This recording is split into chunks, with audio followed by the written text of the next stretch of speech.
reka Yesu oya buriya ntabwo biba byoroshye iki kintu ariko ndabibona uremera da ukabibona nose wabigenza aho muri se kuransuye kandi usanze tumaze no kujyana oya kurya se kurya ihorere nta nubwo gikunda kurya ari ndi no muri buje yo kubaka ino nzu yanjye ntabwo nkunda kurya gusa mbibonye ndabirya ariko nta nubwo gikunda kurya ariko nta n'umuntu yanga kurya reka nawe oya ariko abagabo nyine ariko byo nta kibazo twanikoza hariya bari ziteka bakumenamo ego we dore icyo nkwemera ufite amafaranga y'abanyafite ariko arayo gukubusa nagarakugira ngo faranga ryanjye cyose bandijera riri ku mubare ikase ndetse numve umuntu mpamagayira umuntu mpamagaye ariko mukubye abantu bagenda ubwo agatelefone kanjye ari injajarise kugira ngo ntikabashe uzi ko kigeze guhamagara umukuru wanjye utuye muri Amerika cyane ubwo urumva nyine bikaze dore iyi ngiyi urabizi iyi mpamagara none turebana gutya kata dore ubu ngubu yarampamagaye reka nzumuze umva sha ndacyahuze sha ndi kumwe n'umushyitsi hano akamubwira ndacyahuze ndi kumwe n'umushyitsi hano sawa naho ubundi ntabirebe ntago namwitiza mva mupe haza nkaganira mwibagira icyayi cy'inzira ndashaka ko izo udufaranga tunga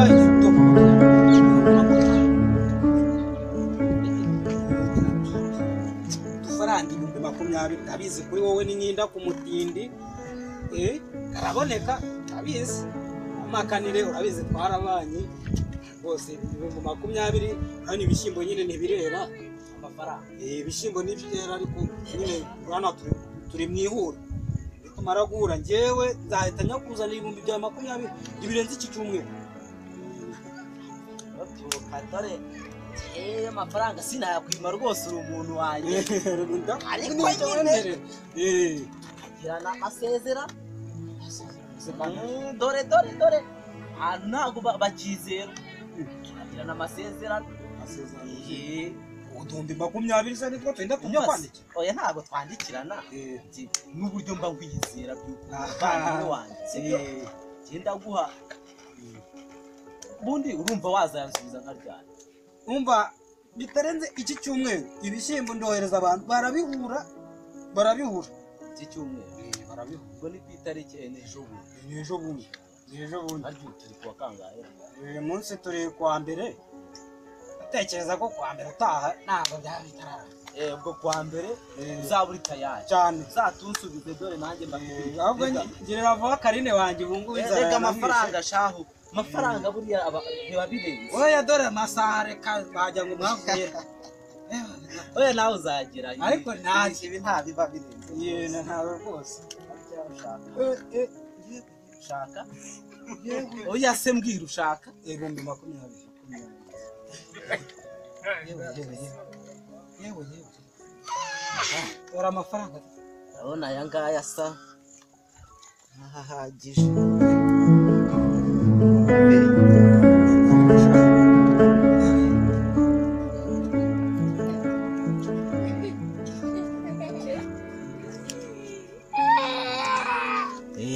ngaya ni 20,000 nta nuko mbeshye nubwo naze kuyabara nyine byangora ndabanza njye mu nzu nicare ngo rero nyabare neza mva muvandimwe yaguhaye ari kwa mbere nyizera urabizi waranyizeraga kuva kera okay nta kibazo wa mbere nta kibazo umuti ndawukora umuti ndawukora dore imvugo z'iki gihe nyine za n'abana barakwanduje nanjye umuti ndawukora reka niho twerekeye ahubwo reka ngende niho visite reka ngende ahubwo sinkwerekeje rero Karine wanjye ubwo gerayo Karine wanjye inzara yamwishe gerayo rwose kandi rero nuko namushakira ikidufu reka nzece mu nzira zanga ko ugira ikibazo sawa yego urakoze cyane yego genda rwose kera sawa ciao buse koko mwokabyara yamuhaye ariko sinzi ariko namwica je ntabwo mwera kwifaranga zimbizi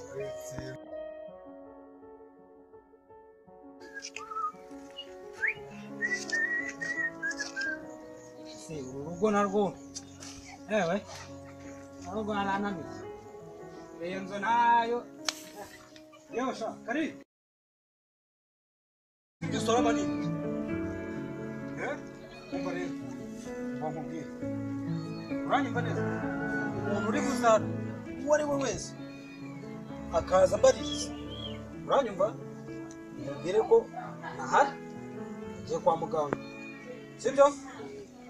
bimenye nyine ngiye mu nzu kuryama ariko uzi umubwiye ko nahari sibyo abana ndabazi yibeshye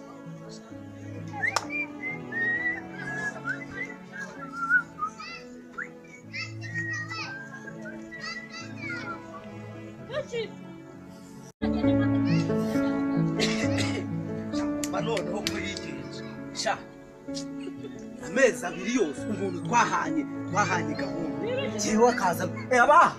mumeze mutera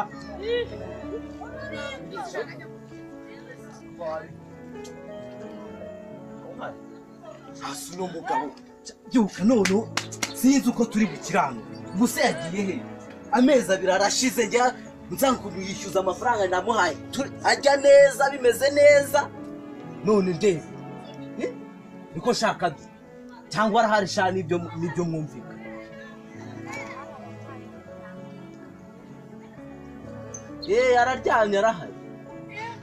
araryamye arahari umva